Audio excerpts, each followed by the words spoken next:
It's a real honor for me to be here in Guyana, a country that is not just rich in biodiversity, but rich in vision. Of course, Guyana stands at the intersection of two great ecosystems, so ecoregions. You have the Guyana Shield, and you have the Amazon Basin. And it's home to intact forests, wetlands, mangroves, grasslands that support extraordinary wildlife and biodiversity and stores billions of tons of carbon, all of the things that you've heard today. But what sets Guyana apart for me is not just your natural wealth. It's not even your mineral wealth. It's really your visionary leadership. And right now, the world needs leadership. We need leadership. Look, I was born in Sierra Leone. I grew up in the forest as a child. My fondest memories were walking into the forest after a big tree had been cut down and finding little animals in the canopy, chameleons, snakes, lizards, which I would bring home, keep for a while, and after some time my mother would release them or they would just disappear.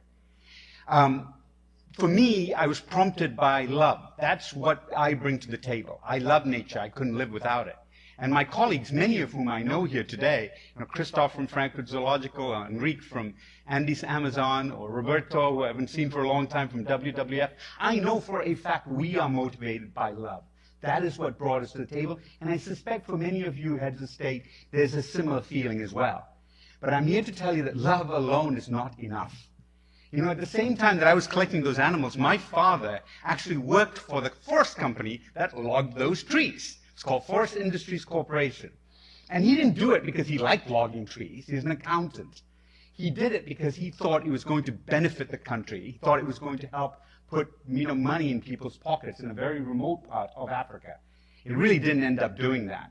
Sierra Leone didn't experience the boom from exploiting their natural wealth that they expected to see. So really, at the end of the day, why are we here? We are here because world leaders are convening. There's an incredible breakthrough that is happening today. Those of us who are motivated by love now have champions and allies amongst our midst.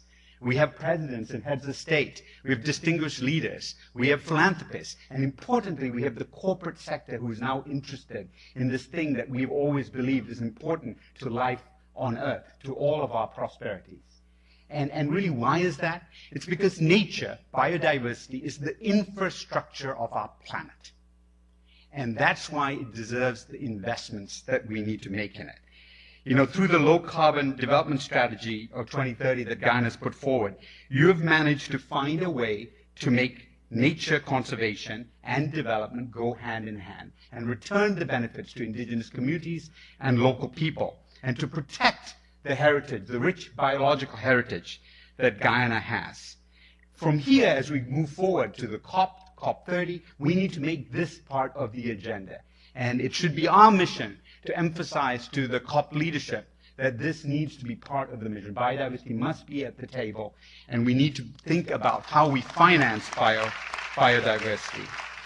Look, I'll close with just a simple reflection. There are very few things that are actually true in the world. Truisms that you can take to the bank and you can cash it. The one thing that I know is true is that nature tomorrow will be more valuable than it is today.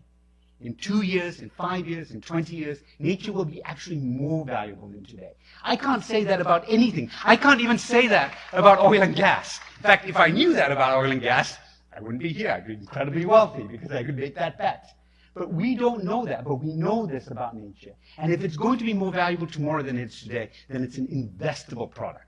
So let's not just rely on love. It's important, and we need to keep our eye on it and honor it. But let's also play on another human emotion, which is greed. And let's use that motivation to find ways to invest in nature at scale. Thank you, sir.